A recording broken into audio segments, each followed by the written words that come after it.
All right, we are live with the very first Tactical Walls Best Defense podcast, episode number 1. Thanks everybody for joining us, in particular our guest, Rob Pincus. We've known and worked with Rob on and off for, 3-4 years now at least? I'm sure it's been, how long have you guys been? 6 years we've been in business. I want to say within a year or so after starting. Yeah, I'm sure it's 4 for sure. Very cool. Well, thank you very much for being the first guest / guinea pig. I really appreciate it. I'm excited about it. I obviously I do a lot of these kinds of things. We do our own PDN live. You guys have been really important to the Personal Defense Network training tour. I think you've been really instrumental in helping people understand that there's more to responsibly staging a gun at home than either locking it in some old-fashioned safe or just like leaving it out on the nightstand. Your company's done some really cool stuff, and it's I've been to the factory. We've hung out at 3, 4, 5 different shows in some meetings, and we've certainly talked a lot and collaborated a lot. So congratulations on starting your podcast. I think that's very cool. It's important to be. I tell people, the instructors. I'm doing an instructor development class out here in Reno at Reno Guns and Range. And this week, and I tell the guys, like, you have to be a resource. You could be the greatest, CCW instructor guy in the town, but if people aren't using you as a greater resource than just that, you may only get one touch, or they may not even notice you, right? So as a manufacturer, coming to them, obviously you've got some product placement behind you. I'm sure we'll talk about some of the equipment that you guys have, some of the stuff I personally rely on in my home. But at the end of the day, you're also now going to be putting out other information, news from the industry, training information, whatever, and you're making yourself a better resource to the community, which I appreciate, and obviously Tactical Walls customers. Absolutely, man. Well, let's jump into it. Tell us a little bit about your journey into the world of training, firearms industry, et cetera. Like, how did that all start? I jokingly say I had unauthorized access to guns as a kid, and then some authorized access and no adult supervision at times. It was like we had guns in the house, and that's why the story of Tactical Walls and my passion for responsible staging includes the fact that the guns in the house where I grew up were not secured in the way I personally recommend people secure their guns in their home. When I had my older daughter just turned 24, when she was growing up in the house, we did not stage all the guns in the house. There are always some guns were accessible the majority of the time that she was growing up there. With my 3-year-old now, the 3.5-year-old in the Western headquarters, we don't have guns that aren't in a Tactical Walls device or in a quick access safe or locked up in the gun vault room that has the deadbolt. The guns just aren't treated the same way they were when I was a younger parent. They aren't treated the same way that they were in the house I grew up in. And of course, my parents, trust me, I had a conversation on the internet just yesterday with someone who said, well, it's about education. As a 3-year-old and a 7-year-old, and his gun in a holster hanging on a hook behind his door is just fine for him. And that's, he kind of felt like I was picking on him, I guess, on this all social media. And I'm like, look, I may not change your mind, but as a professional educator in this space, as a gun rights advocate, as an advocate for ending gun negligence, at least for the people reading, I want everybody to know that that's the choice you're making, but it's not the choice that the professionals in this industry recommend. It's not the choice that gun rights advocates should be comfortable with, because every one of those tragedies, and those tragedies could have happened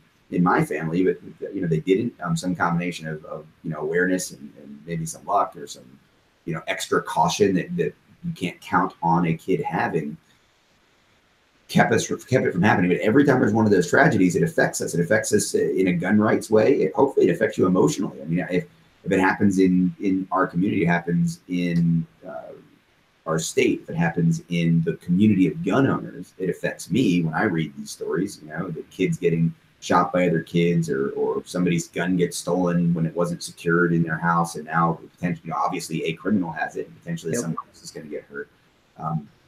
Unauthorized access is a big deal. So I grew up with guns I was allowed to have, BB guns, whatever, then 22s. But I was out in the sand pits or backyard.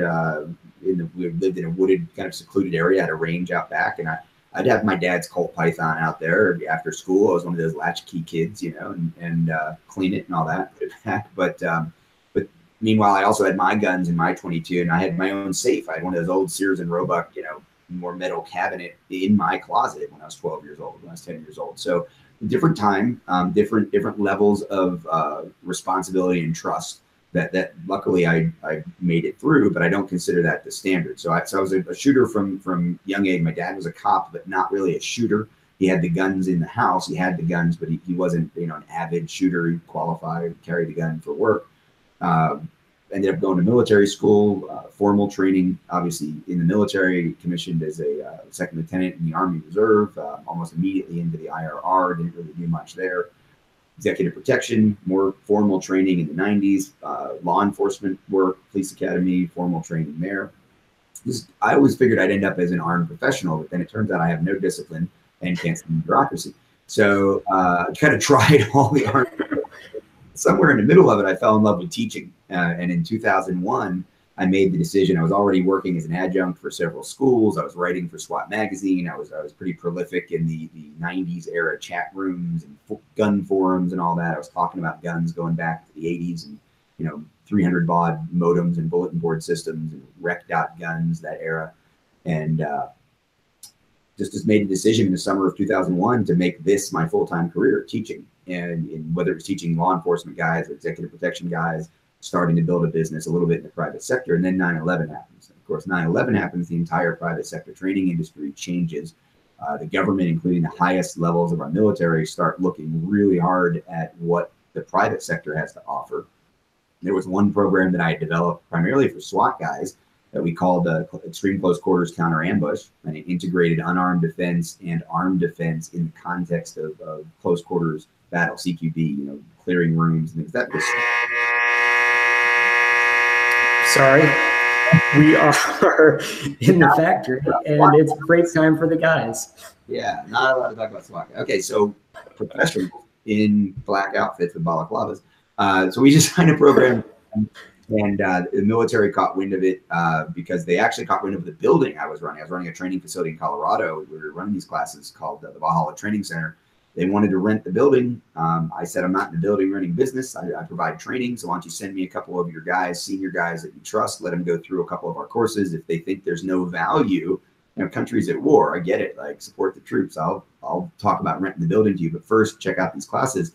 And 10th Group Special Forces sent a couple guys over. They did appreciate what we were doing. It was different and unique. And we came to an agreement where they were going to come and spend pre-deployment training for ODAs. Green Beret teams could come out and spend 5 days with us. And during those 5 days, 18 to 20-hour days each day, my cadre would run probably about starting out 30-40% of the training, including that extreme close quarters counter ambush block. And then eventually we were running 60-70% of the training. They were doing some specialized internal things as well on the facility premises. And we got up to where there were several times we ran full companies. We'd have 60 plus Green Berets on the facility at one time, doing everything from vehicle takedown work to the close quarters counter ambush, of course, learning the combat focus shooting program.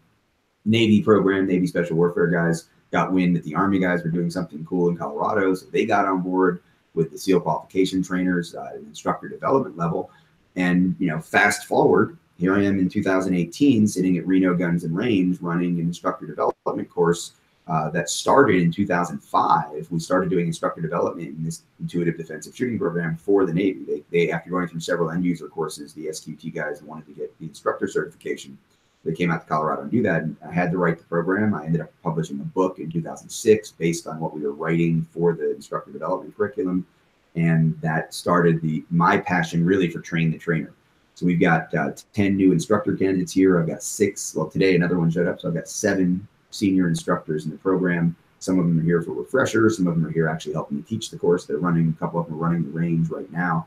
And we literally have people here from coast to coast. We have people from Florida, North Carolina, and all the way out to California. And we're here in Nevada. We've got some guys. We've got a guy from Montana. We've got a guy from Georgia. We got a guy from Southern California. Who else? Some other people just drove up from Vegas. So we've got a guy from Louisiana. I claim Colorado sometimes, right? So we've got the 16, 17 people in the room, plus a few of the local instructors here, because Reno Guns and Range runs many of our programs, including the Force on Force, the home defense scenario programs that integrate the tactical walls stuff. And that's sort of how I got started and how the training program started developing, the teaching, and then the instructor development. And I gotta say, I took the 2-day combat focus shooting, and I mean, it was awesome.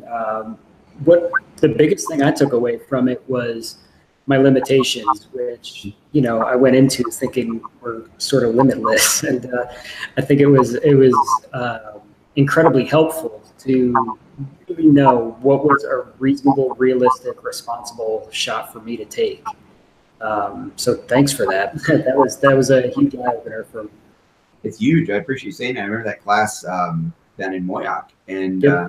North Carolina, and it's so we tell these guys, like, we're telling these guys how do we evaluate? If we don't do a qualification course, or we don't set an arbitrary objective standard that everybody has to pass the class, how do you evaluate people? And it's like, look, what you just said is, we tell people at the end of the day of our classes, they should be able to answer 3 questions.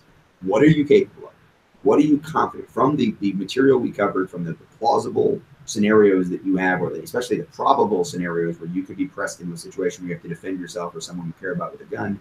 What are you confident in being able to do? And for a lot of people, they're vastly overconfident because they don't train for that. They train for the range. They train for the call course. They train for trying to earn a fast coin, or they're doing dot torture. Or they're just doing these same choreographed drills over and over again. And there's a linear path of progression. And if you're doing them and you're looking at the internet to see who else is doing them, you certainly feel like you're in the elite, top 1% of gun owners that bother to practice and train. And you are in many ways, but you're probably practicing some of what I would consider the very, very wrong things. And that false confidence that you, as you said, you articulated it really well. You came in thinking, I'm a good shooter, and I run the gun. I do some, maybe you do the competition, maybe you do IDPA, maybe you've been through a bunch of qual courses.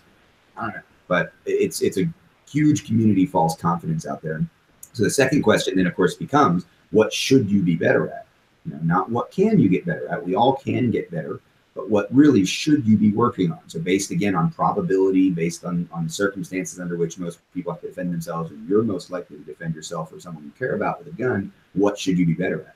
And then the third thing, we always stress empowering our students so they know how to get better, right? What are they going to do? What drills are they going to run? What gear are they going to change, right? I mean, that's a big thing for a lot of people. They just show up with gear that makes, little to no sense for them, given, the way the gun fits in their hand, or the way the gun operates, or the context of defensive shooting. Again, like I was doing a thing. I don't know if you know Sean Heron at We Like Shooting. Yeah, great guy. He's doing, great guy. So he's got this like fun with guns thing that he's doing with this little stickers he sends out for target. So I have my whole team. We're all doing, there's 5 of them that we've got. So we're doing one at the end of each day, this 5-day instructor course, all our leadership.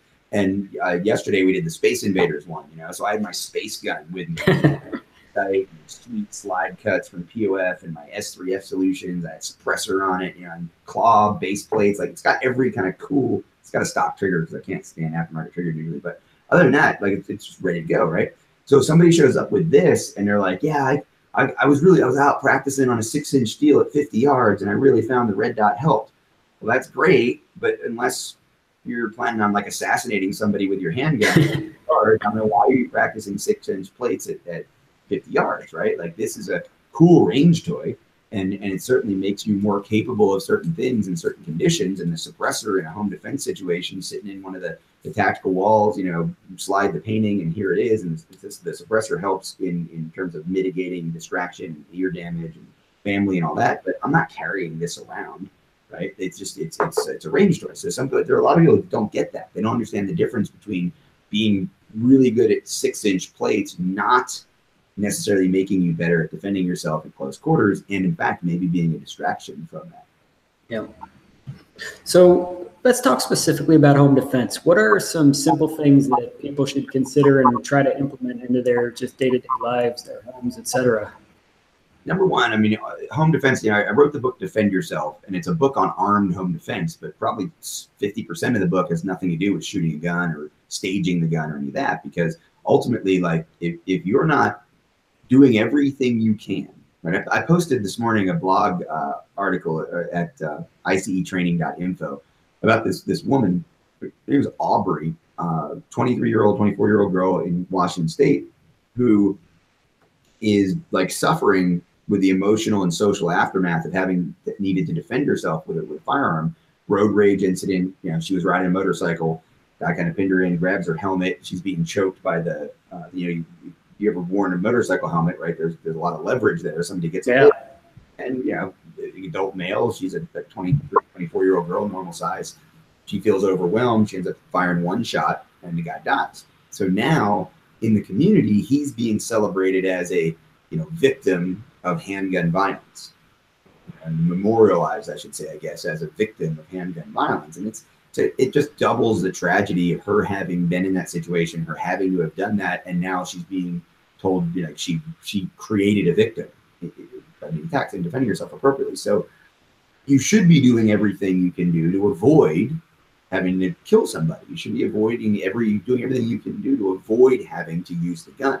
So in home defense, if you're not locking your doors, if you're not trimming the hedges so that your windows aren't hidden from view and somebody has a chance to try to break in through them and nobody would ever see them. If you don't have the lights, this day and age, it's so easy. And if you're a gun owner and you're thinking about, you've got the gun, you've got the red dot sight, you've got the other gun, and you've got the Cerakote job, you've got all the tactical walls. If you can afford all that stuff, you can afford a camera system in your home. You can afford the do-it-yourself Home Depot Lowe's alarm system too. That tells you your phone dings and tells you that a door got opened or a window just got opened. So doing the things that are actually the security part are really, really, really important. And part of that security, of course, as I talked about earlier, is this responsibility we all have as gun owners to prevent unauthorized access. But we also, in terms of defense, want to access our guns as efficiently as we can while taking reasonable means to prevent unauthorized access, whether that's our kids or the plumber or the guy that breaks in the house. And that's where there's really only two options. There's the quick access safe, or there's the clandestine staging unit, and that's you guys. And I don't know, nobody does it better in terms of the everyday pieces of your environment, right? The shelf, the mirror. The mirror is like kind of my go-to. I use the mirror in the Western HQ when I'm not traveling. The mirror has an AR very similar to this one that I'm traveling with. Sometimes it has been that. I've got my AR. I've got a couple extra magazines. I've got a medical kit. I've drilled a hole through it so that I can have a charging cable into an old phone that's off contract, but I can still make a 911 call. It's got a flashlight in it. It's got 2 chem lights in it. It's got a handgun staged in it with a trigger guard over the triggers. That's actually a round chamber, and it's sitting there with the trigger guards. I just grab it and pull it off. That's on one of your magnets that's embedded in there. And then there's actually plenty of space behind that gun so that when I'm coming home, because I got the baby, obviously I'm nearing the end of a divorce process, but I had the older step kids there. And with them in the house, I wouldn't, 10 years ago, I'd take the gun off and put it on top of the refrigerator, put it on top of the wardrobe, whatever. But I do what I have to do to open up that mirror, slide it open, and the gun and the holster go right on that shelf under the gun on the magnets. And I've got 2 handguns and the holster, and the rest of the stuff, slide it back, and it's secure. It prevents unauthorized access, and it's my carry gun that I'm not carrying while I'm in the house with the doors locked and everything else. It's in the same place I was going to go anyway. And then we've got one of the shelf units. We've got 2 of the shelf units in that house, and one of the painting units. So I have switched over all of my primary defensive staging equipment, obviously not just the gun, but all that stuff is now in tactical wall stuff, whereas for a decade it was always in a quick access safe. I have 2 quick access safes set up at that location, and they are not primaries. I know where they are. They're mounted, but I have the luxury. I work in the industry. I work with you guys. We do some trade out. I've got lots of stuff. I get not everybody's going to have a tactical walls unit in every room, right? That's expensive. And then you have to have the gun in each one, and the magazine in each one, and the flashlight in each one. You're talking about it adds up real quick. Thousands of dollars probably if you look at what I've got staged. But this is what I do, and I've been doing it for 20 years. And it's kind of like, how foolish am I going to be if I'm in a room without a staged gun responsibly stored, right? Like that guy screwed that up. So it sounds extreme, and it is, right? Like it's like when you go into I don't know, I guess you go into like the demo home, if you're the demo condo, if you're going to buy a condo, and it's got like every feature, every upgrade, every cool whiz bang, whatever feature the builder could possibly put into that house or that townhouse. That's what my house is for home defense, right? So I get to experiment with a lot of this stuff. And because I have so many options, I have the the connections in the industry to experiment and test things, I really do see a lot of this stuff. And as I said before, I don't think anybody does this kind of thing better than you guys do. And I really appreciate that. It's I mean, you've pretty much described our entire mission as a company, and I appreciate that too. Yeah. It's important, and you guys are mission driven. It's clear when I'm there. It's not just you. It's, you guys have like a family thing going on there. You all seem really dedicated to the process, and it meant a lot to me to be able to stop by the building and really just kind of see it and see put eyes on and hands on the way you do so much of the things, like just down to like your paint room, right? I mean, just you've got everything going on there in a very quality control, thorough, sincere way. So it was reaffirming to me, because I've worked with some other companies who make a great product, but then it's like, you know, you wonder what's happening on that boat for 6 weeks as it's coming over from wherever it was built, you know, and who's building it and all that. You guys, I can see what's going on right there. Yeah, and quality is the exact reason that it is the way it is. We learned very quickly when we started that the only way you can truly control quality is if it's in-house. And so over time, we've just brought more and more in-house and been able to hire more people as a result, which is pretty awesome too. Yeah. Sure. So just kind of switch gears here. There's a lot of myths and misconceptions out there in the world of self-defense and firearms and tactics. What's the one myth you hate the most, would most like to see dispelled, etc.? That without a gun, you're helpless, right? I think that's the myth in gun world, and it's perpetuated by, you know, rhetoric like the only thing that stops a bad guy with a gun is a good guy with a gun. You know, it's empirically not true. It's disempowering and disenfranchising to the vast majority of the world, including the vast majority of and breaks over. It's a gun show, and I have to say, you must have a gun at all times. I swear that's the last one. So it's, that's great. Wayne got his finger on the button. So it's like, we say that, and I think we say, I get why we say it. We say it because of politics. We say it because it gets the likes and it gets the donations for the people that say it and stuff like that. But at the end of the day, like, what about our kids?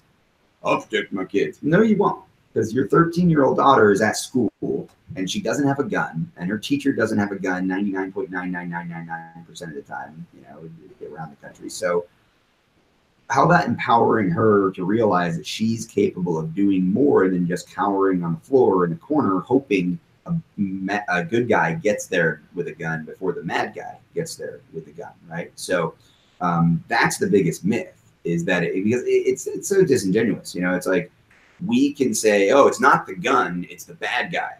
But guess what? It's not the gun, it's the good guy too. It's the will to fight. And then if I have a gun, I'm so much more capable in so many situations of defending myself efficiently, right? Talk about like the woman we were talking about earlier. Maybe she had no physical fighting skills whatsoever. Maybe she was overwhelmed physically and couldn't use her unarmed defensive skills, right? I don't know.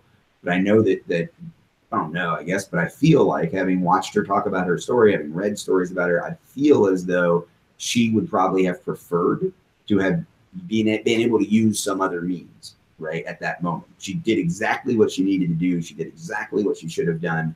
And she won the physical fight that day. She survived. That's great. Now the question is, what about the aftermath? And she's dealing with that aftermath. And that aftermath would be dramatically different if she had tased the guy. The aftermath would be dramatically different if she had headbutted the guy with the motorcycle helmet and, you know, threw him back against his car and gotten off the highway for help. But those weren't options she had. Maybe she's perfectly capable. Maybe she has trained headbutts. Maybe she had a taser and it fell out. I don't know. Battery died. Whatever. Point being, we need to empower people to be capable of defending themselves and be interested in defending themselves beyond just the firearm. And I honestly believe when you see things like, yeah, they're giving the middle school kids or the teachers a can of rocks, or, you know, a box of rocks, or tell them they'll have canned goods to throw at the bad guy, or the hockey pucks was the latest one. There were baseball bats at one school system. And people in the gun world want to just, you know, denigrate that and dismiss it and laugh at it and make fun of it. But at the end of the day, how do we get someone from there's no place for guns, the government will protect me? That doesn't make any sense to me. You're overblowing, you're exaggerating the problem. You're blowing it out of proportion. how do we get them to at least say, oh, I can understand why that guy would want a gun. I don't want one, but I understand that, and I'm going to protect his civil right to have one because, yeah, I get it. How do we get them to at least there? Well, one way we do that is by reminding them how responsible they are for their own safety. And I think huge development. Who would have thought 20 years ago the United States government would be telling citizens, fight, right? Yep. Fight. Who would have thought that? Who would have thought that the Houston school system, where that started, would be telling the kids, you might have to fight, right? Like, and I'm sure, like, for you, when you went to school, I'm sure, like, you could have the worst bully in the world, like the guy tipping over the kid in the wheelchair. You grab him, turn around, and punch him in the face. You're getting suspended too. 100%. Right? So we got to the point where we're telling kids to not only fight, but fight against a madman with a gun. So if we're empowering kids and telling them to fight, then let's give them the means. Let's give them a rock, give them a because that teacher or that high schooler or that eventual college kid, eventual voter, eventual parent can't get away from that one time when they sat in that seminar and they were told, yeah, you might have to fight because the SWAT guy isn't there. And if we're going to get a buzzer again, okay, good, no buzzer. So the SWAT guy isn't there. The teacher doesn't have a gun. As a 16-year-old, you're not going to be authorized to carry a gun to defend yourself. But you were taught to fight, and now here you are as a 26-year-old mother with a 2-year-old, and you're thinking, I could probably fight. I could probably fight a lot better in certain situations with a concealed carry gun than I could with that rock or that can of soup I had in middle school or high school or whatever. But I think that's one of the ways we get there is reminding people they're responsible for their own defense and therefore take the opportunities you have. And while guns aren't the opportunity for school teachers most of the time and for school kids ever, eventually it does become an opportunity that they have to be prepared to defend themselves with a firearm, even staged in their home or their workplace if they're not going to carry it. And I hope that campaigns like that are taken, I think they're taken pretty seriously by people who are serious about personal defense. They're not taken seriously by people who are just gun guys. Yeah. And I think the word you used that's the most important there is responsibility. Yep. Every single one of us is 100% responsible for our own security and safety. Yep. And, you know, a gun is just a tool, a rock is a tool, a tiny bat is a tool, whatever. They're force multipliers and they help, but they're not the only thing. And I think that's really important for folks to keep in mind. I had a conversation with a guy in Europe once. It was almost surreal. Sitting in a bar with a couple other guys, mostly military, law enforcement type guys. This guy was in the textile industry because he made like uniforms or something. Is how he kind of got to the party, right? And he was saying, I don't understand you Americans with the guns, like the whole typical cliched European thing, right? And so I'm trying to like kind of find common ground. And usually you can find common ground in the conversation just where, you know, when you go to, like, you're responsible for defending yourself. But, and the guy was like adamant. And it was Belgium or France. I forget the accent, but it was, you know, he was, well, no, the government, that's what the government's for. What do you mean the government? Like, well, in the big picture, like securing the border? No, the government protects us. But as an individual, you're responsible for your own protection. You know, that's what the government's job is. I said, well, I'm like this mug in my hand. Like I could take it's like 2 feet from the mug to your face. There's no government in between us, right? Yeah. Well, then the government would put you in jail. But that doesn't help your face. You still got to be ready to put your hand up and defend yourself. And that goes to potentially using a gun to defend yourself or your family. But if we can't even agree that you're responsible for defending your face from the blast, then we can't get to defending your gun from the ISIS, you know, or defending your family from the ISIS with a gun. And so that's why I think these empowerment pieces of it, the reminder to the people that aren't gun people, hey, you are still responsible for your defense. You may not like guns, but what are you going to do? How are you going to be prepared to protect what you love? You know, that whole thing. And that eventually, with some people, does get us to the gun. Yeah, that makes a lot of sense. Well, I think we're probably about at the end of our podcast here. So tell people where they can find out more about who you are, what you do, and all that good stuff. PersonalDefenseNetwork.com is the place to go for all the training related information. You'll see me talk a lot about, you'll actually be able to see some videos that were shot, you know, using the tactical walls equipment that I've been talking about. You'll see how I recommend setting up your tactical walls, all the stuff that goes in there besides just the gun. You can follow my social media at Pincus Rob on Instagram. I've got pictures of even like my mod wall down in the new studio at the Western HQ and stuff. There's a lot of your equipment is on a lot of the videos and photos we put out over the last few years. That's where people are going to find the training information. Is at personaldefensenetwork.com or icetraining.us. As far as the political stuff, that advocacy stuff, like we were just talking about, 2AO.org. Earlier this year, I was asked to join the board, and I was made the executive vice president of Second Amendment organization. So 2AO.org has a lot of the political and advocacy, and we're really making a big push to empower and educate grassroots activists, trying to get the average gun owner that really wants to try to make a difference in their community. There's so many of these important fights happening at the state and local level now. We look what's happening in Boulder, look at what just happened in New Jersey, we look at what just happened in Washington this year. It's important that we have educated and articulate grassroots advocates. So if you're interested in helping fight that fight, take a look at what we're doing over at 2AO.org. And I appreciate you having me on your first show. Absolutely. Thank you so much for being here. This was awesome. Thanks to everybody who listens once we post this. Looking forward to that too. All right. Share it. Everybody have a great day.